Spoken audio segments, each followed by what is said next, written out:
Shalom sahabat Petra yang terkasih dalam Tuhan kita Yesus Kristus. Bagaimana kabar saudara hari ini?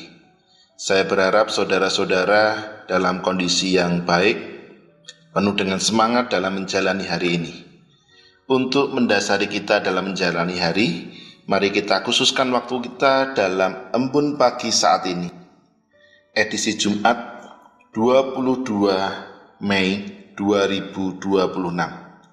Kali ini bersama saya Pendeta Aditya Krisnugroho dari GKJ Kota Gede. Sebelum bersama kita mendengarkan firman Tuhan, mari terlebih dahulu kita berdoa. Mari kita berdoa. Tuhan Allah Bapa yang penuh kasih, kami bersyukur karena hari ini Engkau telah memanggil kami datang mendekat kepadamu. Di tengah dunia yang sering membuat kami merasa lelah, takut dan tidak berharga, biarkan firman-Mu kembali mengingatkan siapa diri kami sesungguhnya. Bukalah hati dan pikiran kami, lembutkan jiwa kami yang lelah oleh kekhawatiran, pulihkan hati kami yang letih oleh pergumulan kehidupan. Dan kiranya Roh Kudus menolong kami memahami firman-Mu, bukan hanya dengan pikiran tetapi juga dengan hati dan kehidupan kami. Di dalam nama Tuhan Yesus kami boleh berdoa dan mengucap syukur. Amin. Sahabat Petra yang terkasih, bacaan kita saat ini diambilkan dari Roma 8 ayat 14 sampai dengan 17 yang demikian. Semua orang yang dipimpin Roh Allah adalah anak Allah. Sebab kamu tidak menerima roh perbudakan yang membuat kamu menjadi takut lagi. Tetapi kamu telah menerima roh yang menjadikan kamu anak Allah. Oleh roh itu kita berseru, ya Aba, ya Bapa. Roh itu bersaksi bersama-sama dengan roh kita, bahwa kita adalah anak-anak Allah. Dan jika kita adalah anak, maka kita juga adalah ahli waris. Maksudnya orang-orang yang berhak menerima janji-janji Allah, yang akan menerimanya bersama-sama dengan Kristus, yaitu jika kita menderita bersama-sama dengan Dia, supaya kita juga dipermuliakan bersama-sama dengan Dia. Demikian pembacaan firman Tuhan saat ini, yang berbahagia setiap kita mendengar dan melakukan dalam kehidupan sehari-hari. Haleluya. Sahabat Petra yang terkasih, tema kita saat ini adalah menjadi anak Allah. Sahabat Petra yang terkasih, ada banyak orang hari ini yang hidupnya penuh dengan rasa takut. Takut gagal, takut ditolak, takut tidak cukup, takut akan masa depannya, takut kehilangan pekerjaan, dan takut tidak dianggap penting. Ironisnya di era media sosial seperti saat ini, kita semua terlihat bahagia, sukses, dan sempurna. Justru banyak orang kemudian diam-diam merasa kosong. Banyak orang akhirnya hidup seperti sedang membuktikan diri terus-menerus. Kalau saya berhasil, baru saya berharga. Kalau saya dipuji, berarti saya berarti di mata orang lain. Kalau diterima orang lain, baru saya merasa layak untuk dicintai oleh orang lain. Dan tanpa sadar, hidup menjadi seperti sebuah perlombaan yang melelahkan. Padahal firman Tuhan hari ini mengingatkan sesuatu yang sangat mendasar. Kamu adalah anak Allah. Kita bukan budak, kita bukan orang asing, kita juga bukan orang yang harus membeli kasih Tuhan dengan prestasi, dengan segala sesuatu yang sudah kita lakukan selama ini. Tetapi kita adalah anak Allah. Dan itu sangat berarti, dan itu kemudian mengubah banyak hal. Sahabat Petra yang terkasih, Rasul Paulus menuliskan surat Roma kepada jemaat yang saat itu hidup dalam tekanan dan ketidakpastian. Pada zaman itu, status sebagai budak dan anak itu punya perbedaan yang sangat signifikan. Budak hidup dalam ketakutan. Mereka harus selalu menyenangkan tuannya. Kalau tidak, maka hukuman bisa harus mereka alami. Mereka juga tidak punya kepastian. Mereka juga tidak punya warisan yang bisa dibagikan kepada anak-anak mereka. Tetapi kalau kita bicara mengenai anak memiliki hubungan. Anak boleh datang kepada bapaknya kapan saja. Anak punya tempat untuk pulang. Anak punya identitas. Dan anak tahu bahwa dirinya punya orang tua yang selalu mengasihinya. Karena itu Paulus berkata, kamu tidak menerima roh perbudakan yang membuat kamu menjadi takut lagi. Artinya, Tuhan tidak ingin kita hidup dalam ketakutan terus-menerus. Tetapi kalau kita melihat kenyataan hidup kita sehari-hari di zaman saat ini, mungkin kita menemukan banyak orang, termasuk diri kita, adalah orang-orang Kristen yang hidupnya masih seperti budak.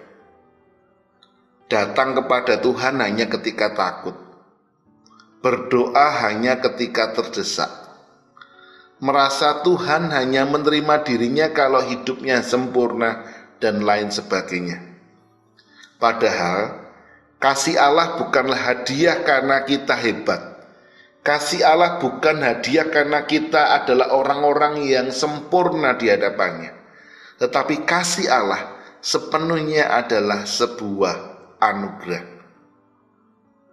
Sahabat Petra yang terkasih, bagian paling indah dari teks ini adalah ketika Paulus mengatakan, oleh roh itu kita berseru, ya Abba, ya Bapa.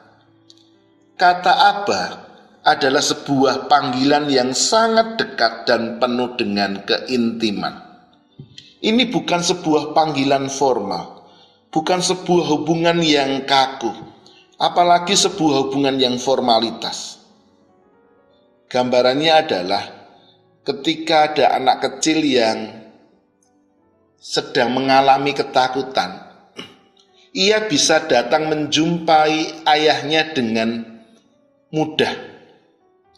Anak itu tidak perlu membuat proposal terlebih dahulu supaya orang tuanya ini kemudian menerima proposalnya, baru kemudian dia bisa datang menjumpai orang tuanya.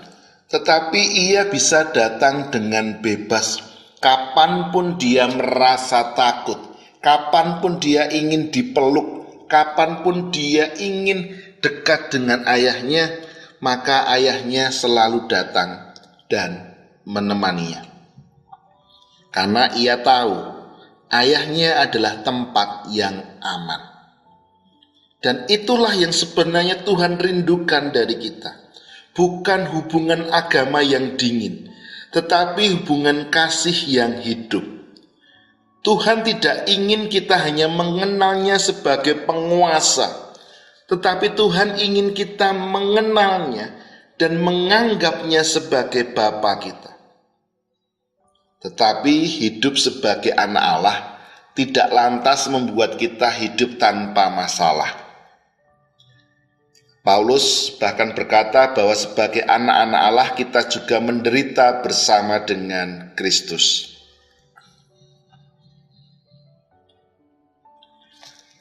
Paulus mengingatkan dengan kenyataan yang sebenarnya kemudian juga dialami oleh kita saat ini.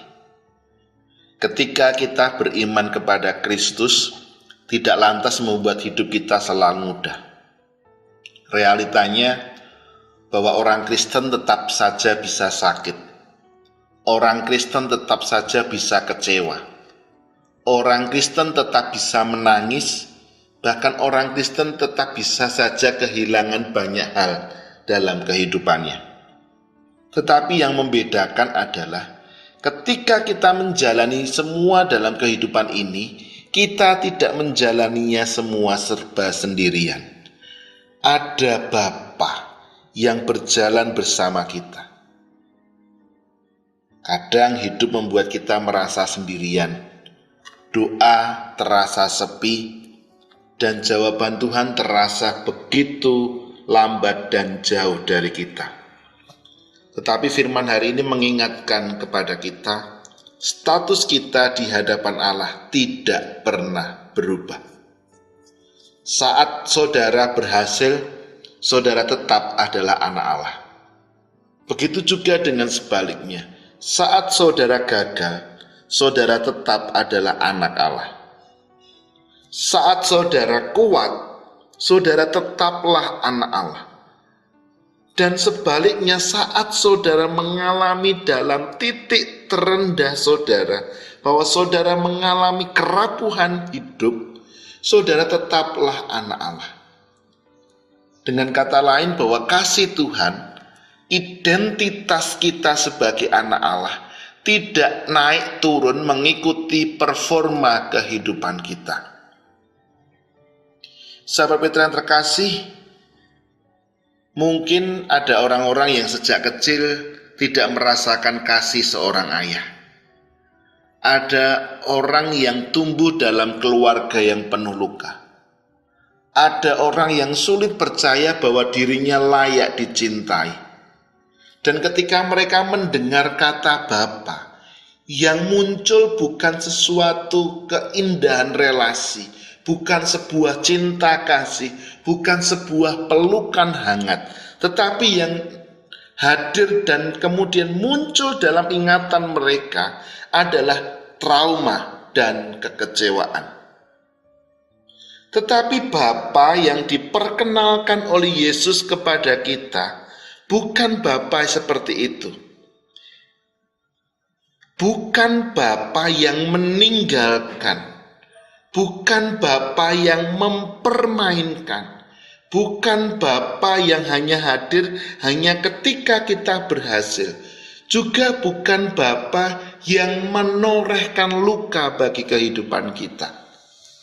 Tetapi Bapa yang diperkenalkan oleh Kristus adalah Bapa yang tetap membuka tangannya bahkan ketika anak-anaknya semakin menjauh dan jatuh.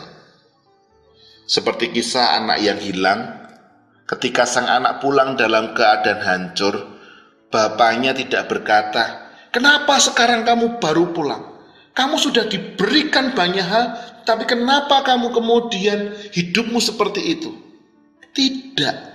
Tetapi sang bapa berlari menyambutnya, memeluknya dengan segala keberadaan anaknya. Dan itulah hati Allah. Maka pertanyaan hari ini, apakah saudara masih hidup sebagai budak yang penuh dengan ketakutan? Atau saudara mulai hidup sebagai anak Allah? Anak Allah bukan berarti sombong, tetapi hidup dengan identitas yang benar. Kalau kita sadar bahwa kita adalah anak Allah, maka kita tidak perlu iri dengan hidup orang lain. Kita tidak menjadi pribadi yang haus validasi. Kita tidak perlu membangun harga diri hanya dari pujian manusia. Karena nilai diri kita sudah ditetapkan sendiri oleh Allah. Kita dikasihi, kita diterima, dan kita dipanggil menjadi miliknya. Dan ketika identitas itu kuat, kita juga dipanggil hidup sebagai anak Allah yang membawa kasih, yang membawa pengampunan, yang menguatkan, yang menjadi terang, dan menghadirkan damai di tengah dunia yang penuh dengan kebencian. Sahabat Petra yang terkasih, hari ini mungkin ada yang merasa lelah, merasa gagal sebagai orang tua, merasa tidak berguna, merasa doanya tidak didengar. Firman Tuhan hari ini datang dengan lembut dan berkata kepada kita, "Kamu adalah anakku." Bukan karena kita sempurna, tetapi karena kasih karunia. Maka datanglah kepada Tuhan, berserulah kepadanya, Aba, Bapa. Dan percayalah, tidak ada doa anak yang diabaikan oleh Bapa yang mengasihinya. Amin. Mari kita berdoa. Bapa kami yang penuh kasih, terima kasih untuk firman-Mu hari ini. Di saat dunia sering membuat kami merasa kecil, gagal, dan tidak berharga, Engkau mengingatkan bahwa kami adalah anak-anak-Mu. Ajarlah kami supaya hidup bukan sebagai budak yang penuh dengan ketakutan, tetapi sebagai anak yang percaya kepada kasih Bapa. Bagi yang sedang lelah, kuatkan. Bagi yang sedang kecewa, hiburkanlah. Bagi yang sedang kehilangan arah, tuntunlah langkah mereka. Biarlah Roh Kudus memampukan kami hidup sebagai anak-anak Allah yang membawa kasih, pengharapan, dan damai bagi sesama. Berkatilah setiap pendengar Radio Petra hari ini dalam keluarga, pekerjaan, kesehatan, dan pergumulan kehidupan mereka. Di dalam nama Tuhan Yesus Kristus kami berdoa dan mengucap syukur. Amin. Sahabat Petra terkasih, demikianlah embun pagi edisi saat ini. Dan biarlah kasih karunia dan damai sejahtera dari Allah senantiasa melingkupi kehidupan saudara, sehingga memampukan saudara untuk menghayati bahwa saudara adalah anak-anak Allah. Amin.